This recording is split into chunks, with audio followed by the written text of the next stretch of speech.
Okay, this is 12th Grade Kills by Heather Brewer.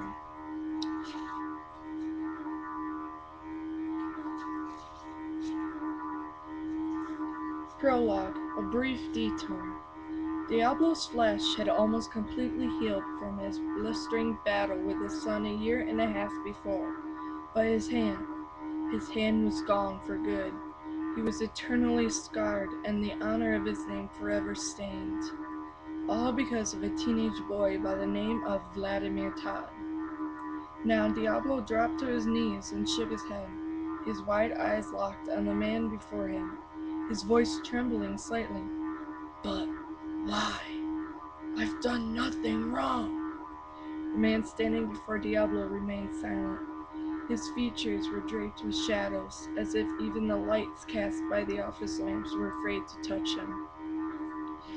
The air was thick, full of a warning that Diablo could not deny, and even though the office window was open, and its light breeze was ruffling the curtains, the air felt heavy, stale, stagnant, old. It was difficult to breathe in. Diablo began his thought, but then closed his mouth again, fearing the repercussions his words might bring. He looked at the man, the familiar face, features he knew all too well, and held his hands up in a pleading gesture, or more exactly his only hand, and the stump that had been left behind after Vlad had taken that hand with the Lucas. But his pleading would not be enough to stop what was coming. Suddenly the shadow man leaped across the room, knocking Diablo onto the floor. With his fangs bared, the shadow man thrust his hand forward. The tips of his fingers pierced Diablo's flesh. Diablo howled and thrashed in torment, gnashing his teeth, struggling to get free. The man pushed hard, forcing his hand deeper inside Diablo's chest. With a bitter purse of his lips, he whispered into Diablo's ear, "I have put this off for far too long. You have served your purpose." He gripped Diablo's still beating heart and pulled, freeing the organ from his chest. Standing, the man squeezed until what he had held was no more than a mushy pulp. The light left Diablo's eyes. He was dead. The door opened and a second man entered. The man in shadow stood and shook Diablo's blood from his hand. "Remove the head and burn the body. I want to make sure he stays dead." Chapter 1. An Unexpected Reunion. "Dad?" The world trembled, perhaps even more than Vlad's lips were trembling as he spoke it out loud. He searched the man's eyes, scrutinized his laugh lines, dared to seek out some flaw that would show him that the man standing in front of him was anyone but his father. But there was no flaw to be found. It was Thomas, or maybe his twin. Not that he had a twin. Even if he had, the odds of him and his twin brother both becoming vampires were astronomical. And the man standing before him was definitely a vampire. Vlad could smell it on him. It smelled like blood, and wisdom, and youth, all rolled together. There was nothing else like it in the world. Vlad's vision blurred with tears, his heart filling with impossible doubt. This couldn't be his father. His father was dead. He knew. He'd seen the charred corpse, smelled death in the room. Thomas Todd was dead, and standing right in front of him. Doubtfully, almost angrily, he croaked, "Dad?" Thomas nodded, his mouth shrugging sorrow and pain and loss lurking in his eyes. When he spoke, it removed only a portion of Vlad's doubt. "Yes, son." Vlad turned at the shuffling noise behind him. Joss, bleeding, broken, was scrambling for the stake, struggling to stand. For a moment, Vlad had all but forgotten him, had all but forgotten that he was about to kill Joss, his friend, his betrayer. Joss stumbled, collapsing on the ground. Vlad flicked his eyes between Joss and his father, but remained motionless, incomplete, captured, awe of the man before him. "Are you?" Vlad gulped, the taste of Dorian's blood still on his tongue. the memory of Dorian's madness still racing through his thoughts.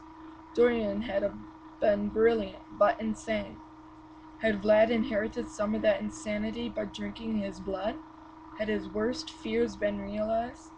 He'd known that doing as Dorian had asked and drinking from him would be a terrible risk, but he'd done it anyway. Otis had drank from Dorian's son, and Adrian, and now had telekinetic powers, so it's not like the warning of bizarre consequences hadn't been there in front of him the entire time. And yet, he went through with it. Just before Dorian died, Vlad had drank his blood.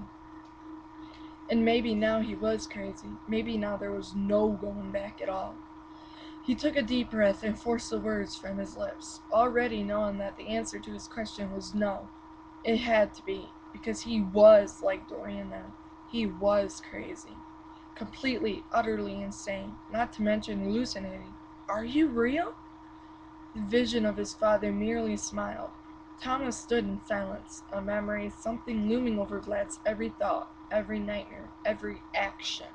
His father, his dead father, here, now. Vlad closed his eyes briefly, haunted by the memory of the fire that took his parents, wondering if it was to be his punishment to see visions of his father now. Growing more and more certain that feeding from Dorian had poisoned his mind, Vlad sighed and opened his eyes again. The man that looked like his father, his crazy vision, whatever it was gone. Only he and Joss and Dorian's corpse remained in the clearing. Vlad spun around, searching the surrounding area, but saw no one, not even so much as a broken twig indicating movement. His heart sank. Crazy or not, it had been nice to see his father's smiling face again. Then there was a noise. Vlad whipped around to see Henry racing into the clearing, his face ghostly pale. Vlad! Are you okay? I had this horrible feeling, like you needed me. And Vlad did need him. He'd just beaten Joss within an inch of his life, and he had just witnessed the impossible. He may have just made the biggest mistake ever, drinking from a madman. And right now, the only person in the world he felt he could count on was his drudge, his best friend. Henry, everything is so messed up. Henry's eyes went wide as they dropped to Vlad's mouth. Dude, is that blood? What have you been feeding on? Vlad's eyes moved to Dorian's corpse. Henry's followed. He shook his head. You fed on the creepy vampire stalker guy? No offense, Vlad, but I imagine there are tastier options out there. I had to. He told me I had to. And Joss. Oh man, Joss! Vlad took a deep breath before rushing to where the slayer lay, the memory of his father still burning on the edge of his thoughts. But he couldn't tell Henry. Not yet. It was too fresh, like an exposed wound. Joss was laying on his back, his forehead smooth, his eyes closed, his chest rising and falling in shallow, pained breaths. Breaths that rapidly slowed until it seemed there were no breaths at all. Vlad knelt beside him, trepidation taking hold of every cell in his body. Joss? But Joss couldn't answer. He was unconscious, or worse. Had Vlad killed him? It was possible. Hell, with Vlad's vampire strength, not to mention his unleashed fury, it was likely. Henry swore under his breath and knelt beside his cousin, his heartbeat racing. Vlad listened to the steady thumps pounding in his ears, drowning out any sign that Joss was still alive. What happened, Vlad? What happened between you two? What did you do? Vlad put two terrified fingers to Joss's neck and sighed in relief at the steady beating of a pulse. He hadn't killed Joss, and felt strangely both relieved and disappointed by that fact. Henry went into action. Without meeting Vlad's eyes, he pulled Joss's cell phone from his pocket and said, We have to get him to the hospital. I'm calling an ambulance. You head back to Nellie's. I'll meet you there. No, Henry. Vlad shook his head slowly. I'm staying here with him until the ambulance comes. It's the least I can do. Henry sat his jaw. The the least you can do is get out of here so we don't have too many questions from the cops. I got this, Vlad. Let me handle it. No. Vlad's tone became darker and gravelly, full of determination. He couldn't leave Joss. Not now. Not after almost killing him. I need to stay. Henry sighed heavily. Fine. But once the ambulance takes him away, you're going to tell me everything that happened here tonight. Time flew in a series of moments and emotions. Vlad didn't feel present in it. He was there, but not really there at all. He was the cause of this, just as Joss had been the cause of Vlad's near death just a few short years before. He waited by Joss's side, whispering apologies. Apologies that he wouldn't have meant only moments ago. Apologies that he never would have dreamed he would utter to the boy who had betrayed him in so many ways. He was sorry, even if Joss had deserved every blow. He was sorry. Henry was at his side, quiet and aloof. Then, before the cops came, Vlad and Henry retreated into the woods, hiding so that no one could see them. It seemed like only moments, mere breaths, before they saw the lights flashing as the ambulance approached. Lights so similar to those that he'd seen in his feverish memories after Joss had stabbed that damn stake of his through Vlad's back, through his heart. Lights that had convinced him he was dying. He wondered if Joss was convinced of that now, or if the pain had dragged him under already.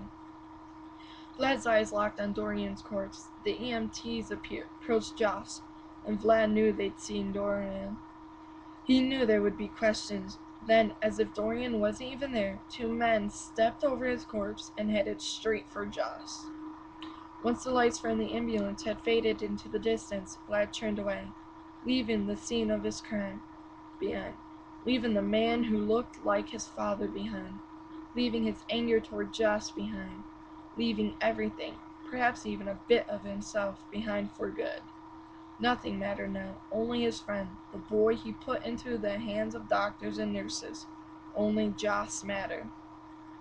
Because Joss was his friend. Because after everything they'd been through, he knew that fact more than anything.